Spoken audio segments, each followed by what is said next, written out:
this is Massimiliano with Italy for Real. I have been working as a tour guide of Rome and of the Vatican since many years, and today you will join me to this virtual tour of the Vatican Museums. I'm going to show you in a few minutes the highlights of one of the most important museums in the world, the Vatican Museums, the Sistine Chapel, Raphael's rooms, and consider that this is absolutely the highlight of Rome. All the visitors coming to Rome, of course, they want to see the Vatican Museums, the St. Peter's Church, and then later we're going also to the Colosseum on another tour, and to the Trevi Fountain, Spanish Steps, and so on. So now we start with the Vatican Museums, and this is one of the best locations to start from, because you can enjoy this wonderful view of St. Peter's Dome, which is at the foot of the Vatican Hill, because now we are on the top of the Vatican Hill, and down there St. Peter's Church, the highest building in the city. You see the dome? It is 464 feet high, the same height of a skyscraper of 44 stories. And in Rome, when you come to Rome, you will notice this. All the visitors, they ask me, Max, here there are no skyscrapers. Why? Because the buildings of Rome, they cannot be higher than St. Peter's Dome. It's not a law, it's not written anywhere, it's just a question of respect for the heart of the Vatican, of the Catholic Church, which is St. Peter's Church. Okay? What is the Vatican City? Because in this moment, we are in the Vatican Museums, and the Vatican Museums are part of the Vatican City. This is the smallest state in the world with the largest church in the world, St. Peter's Church. And what is it included in this state, the Vatican City? The museums, you see on the left side, this is one of the sections of the Vatican Museums, St. Peter's Church, St. Peter's Square, the Pope's Palace, and the Vatican Gardens on the right side. We can move over there to enjoy the view of the Vatican Gardens. The Vatican Gardens occupy half of the surface of the Vatican City.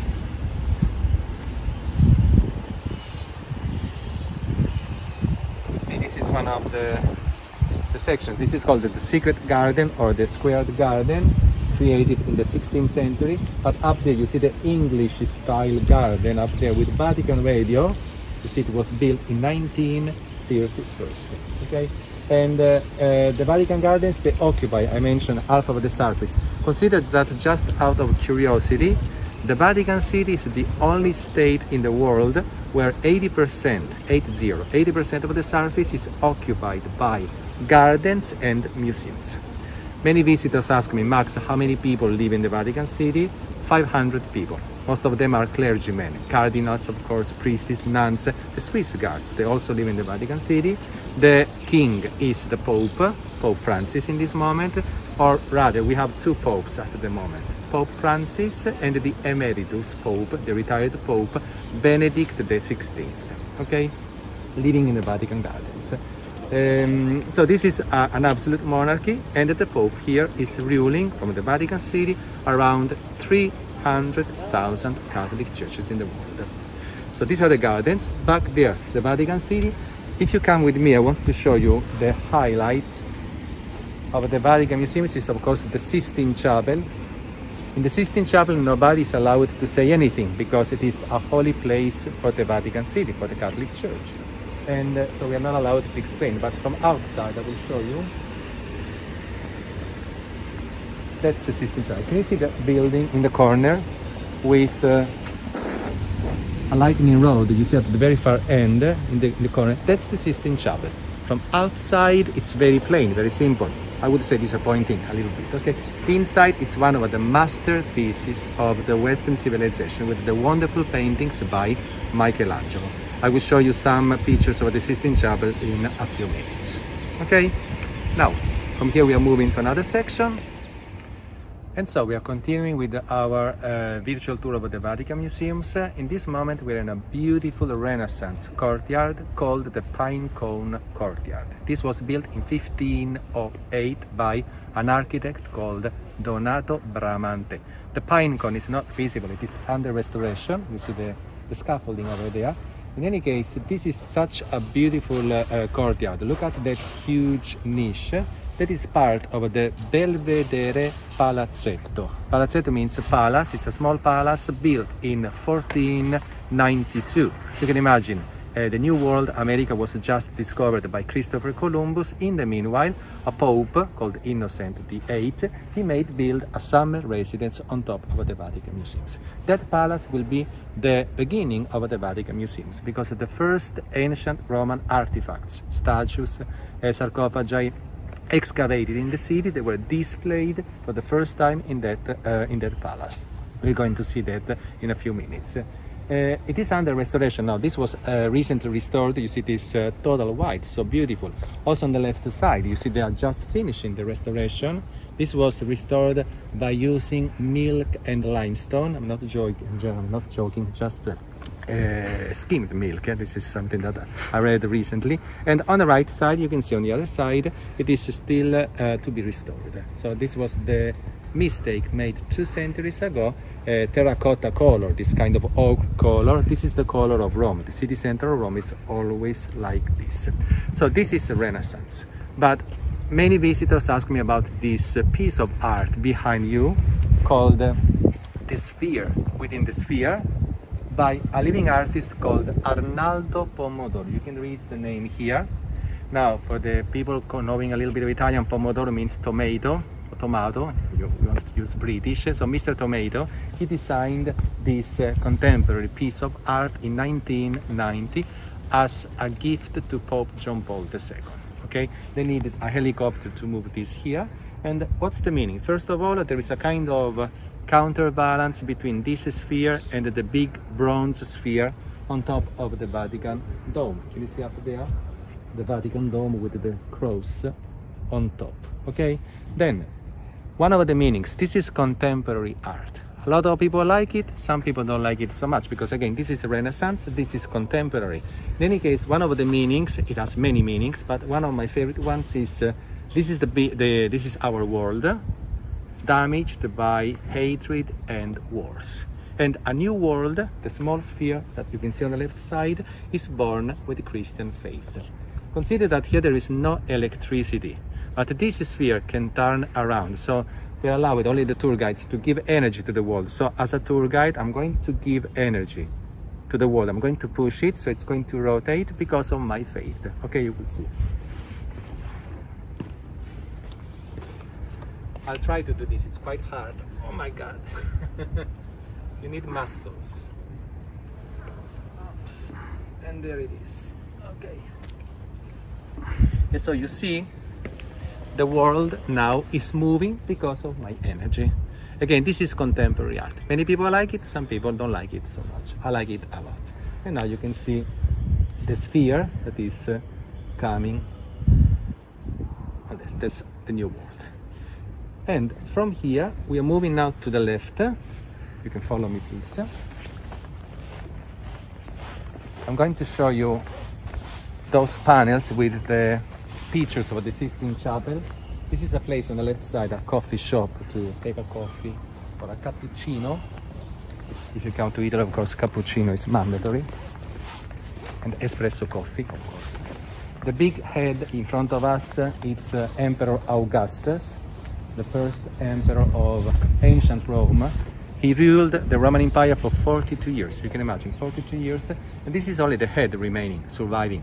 Can you imagine how colossal the statue was when it was complete with the body made by ivory and wood? So the whole body is lost, only the head is surviving. So this was a colossal statue of Augustus. Not David, as some people ask me, Augustus. And you see here, the Sistine Chapel, as I mentioned, it is not allowed to explain inside the Sistine Chapel because it is a holy place for the Catholic Church. In the Sistine Chapel, only looking and breathing are allowed. No talking, no pictures. That's why I'm going to show you just a couple of minutes some of the pictures to get an idea of the beauty of the Sistine Chapel, but again, we cannot make any video inside. That's the Sistine Chapel. You see the picture up there. In the Sistine Chapel, there are 3 different moments painted inside. You can see. This is why there are 3 panels here, because there are 3 different moments painted inside. So the entrance for the visitors is that door on the right corner. By walking into the Sistine Chapel, you will see these beautiful paintings under the windows on the left side and on the right side. Can you see? They were painted before Michelangelo grew up. Because when the Sistine Chapel was built in 1476, Michelangelo was just born. So in the beginning, painters as Botticelli, everybody knows Botticelli, or Perugino, for instance, Ghirlandaio, he was Michelangelo's first teacher. They painted events from Jesus' life and Moses' life. New Testament, Old Testament, Jesus and Moses, okay? And this is the first moment. Then Michelangelo grew up. He carved the Pietà inside St. Peter's Church at the age of 23. He carved the David in Florence at the age of 29. And at the age of 34, in 1508, Michelangelo was asked to paint the ceiling of the Sistine Chapel. Can you see up there? And then 23 years later, the altar wall. You see, that's the altar, and this is the altar wall, the final judgment. That's the ceiling. See here? The ceiling is divided by Michelangelo into sections because in reality he was not a painter, he was a sculptor. So in order to help himself to paint this huge ceiling, he divided the surface into sections. So here you can see events from the Genesis. You recognize, for instance, God creating the sun, the moon, the plants, or God creating the water. And the most famous one, the most popular one, is the creation of Adam from the finger of God. Okay, you can see better up there. You see, that's one of the 3 most popular paintings in the world. According to the professors, the 3 most famous paintings in the world are Mona Lisa by Leonardo da Vinci in Louvre, The Last Supper by Leonardo da Vinci in Milan, and the creation of Adam from the finger of God. Okay, so this is the Sistine Chapel, of course, the ceiling. And then 23 years after this, the final judgment. Look at this. So the beginning and the end, Alpha, Omega. In the meanwhile, Old Testament, New Testament. So this is practically like a pictorial Bible inside the Sistine Chapel. The final judgment, of course, is the last judgment, is the end of the world with Jesus Christ in the middle, standing by Mary. You see, with his right hand, Jesus is calling the good ones up to heaven, resurrection of the bodies, helped by wingless angels to go up to heaven. With his left hand, Jesus is pushing the wicked inside hell. This is the entrance to hell. You see, it's quite scary. Look at their faces. They realize that here there is no hope. There is no forgiving. This is the end. Okay? And I like to show you the entrance to hell. Remember, the entrance is here. Okay? By walking into the Sistine Chapel, the altar is just here on the right side. That's where the Pope celebrates the Mass from. If we don't behave well, entrance to hell is right behind the altar. That's Inquisition time, Counter-Reformation time. It was quite a strict time for the Catholic Church.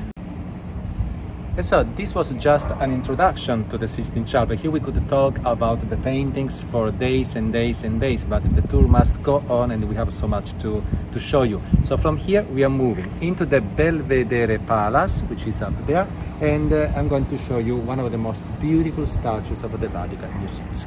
Follow me over there.